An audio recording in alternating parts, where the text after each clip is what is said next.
All right, Dr. Sample. So the closed session lasted for about, I know you can't really speak on that, but it lasted for about 2 hours. Did you feel that you were able to get what you, as a board, as a committee, were hoping to accomplish with that closed session?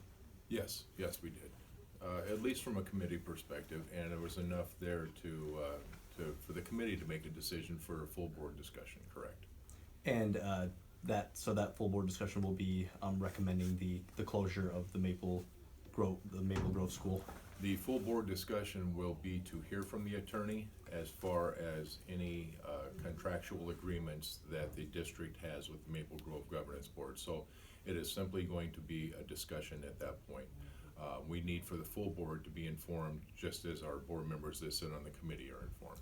And that meeting will be December 18th, is that? December 18th, okay, so that's then, correct. so the next, so at the next school board meeting, there won't be any decisions in terms of, yes, it's going to close or what we're going to do, but it's just going to be the board being able to hear that information and That is correct, kind of yes. move forward with those decisions. Yes, okay. Absolutely. No decisions having anything to do with Maple Grove. It's for the remainder of our board to understand the legal implications of the contract, and then it's board business as usual for the open session. And that will also take place in closed, very similar to tonight, but we'll have the full board there.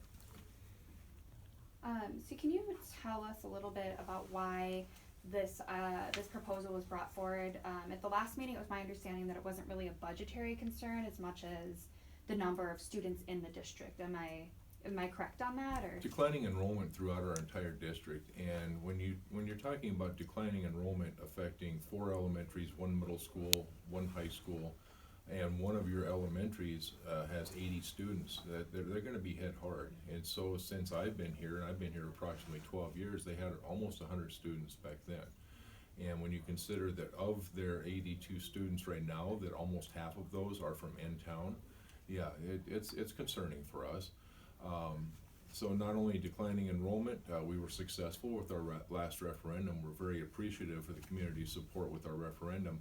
But then also district scorecards come out every single year, and we can do so much better by our students, and we need to increase our student achievement. And so we're taking on a smarter spending philosophy for our budgeting.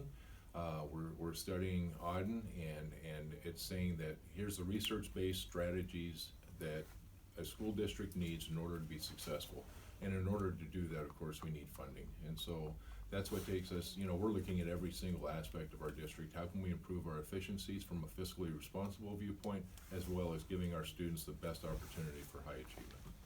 Okay, and I know Maple Grove, from talking to some of the parents, it's a very project-based school.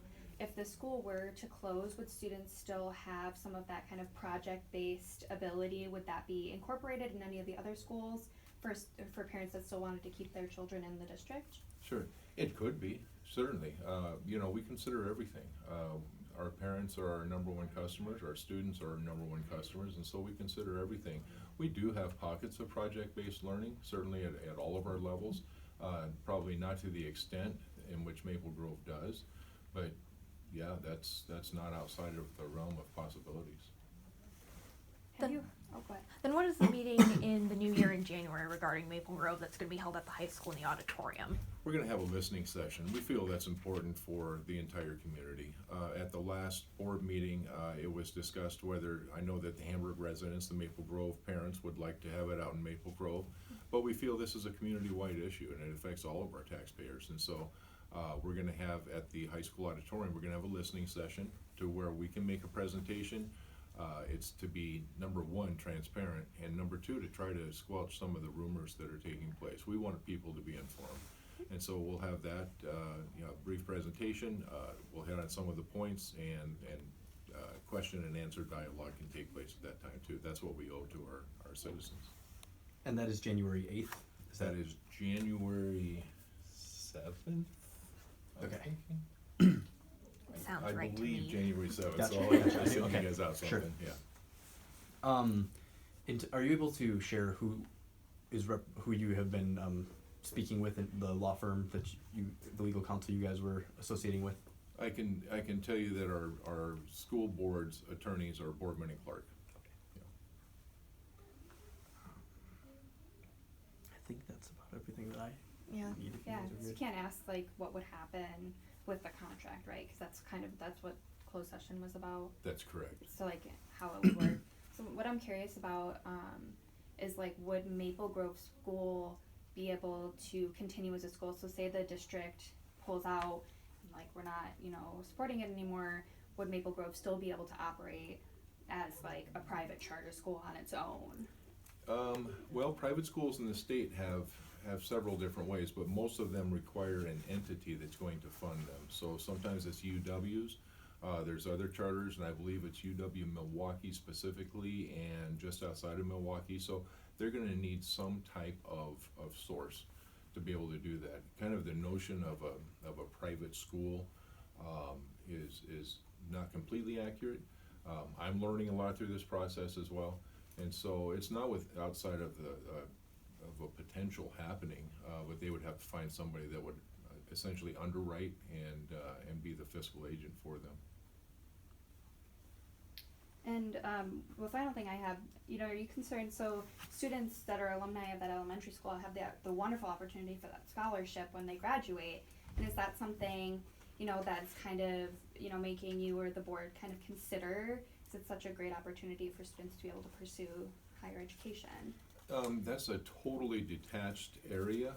There's a Fromm Scholarship Committee, and I know that there's been talk over the past years when Maple Grove has come up as a potential closure, that the spirit behind the scholarship was to provide the students that reside in that area and still meet all of the requirements of the scholarship to be able to provide them with that opportunity still. And so we won't know any more about the Fromm Scholarship while it's completely detached.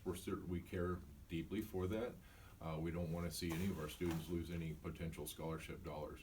And so that would be up to the Fromm Scholarship Committee, and that would also be up to what our attorney finds out about that Fromm Scholarship. So we're hoping that that can continue, but at this point, it's certainly not attached to the existence of that building as a school.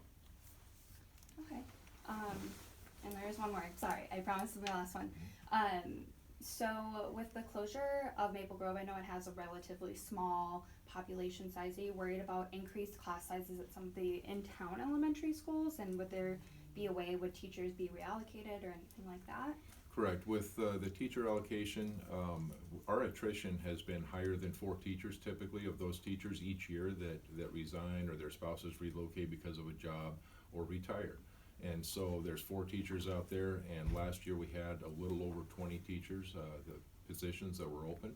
Not all of them elementary, but the numbers just tell me that I'm not fearful for the fate of our 4 teachers out there. Our teaching principal is an administrator. She has 1 more year left on her contract, so I'm not worried about that either.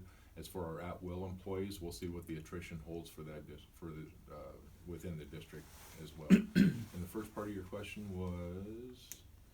Are you concerned about class sizes going Oh, up the in sizes. the other elementaries? Numbers wise, we've taken every single student that's enrolled in Maple Grove right now, and we are able to hold them. That's unfortunately kind of the negative, side of declining enrollment. We do have space for them in our existing 3 elementary schools, so no, that's not a concern at all. And I just want to clarify, so at the school board meeting on the 18th, the board is going to hear from the attorney that you met with this evening in regards to what you discussed tonight. That's correct. Those details. Okay, perfect. That's correct. And so the first obligation was to take it to the Finance HR Committee, and then nothing goes to the board unless it's recommended by a committee. So they're gonna hear it. It's almost gonna be part 2, but this time with all 9 board members present. Yeah.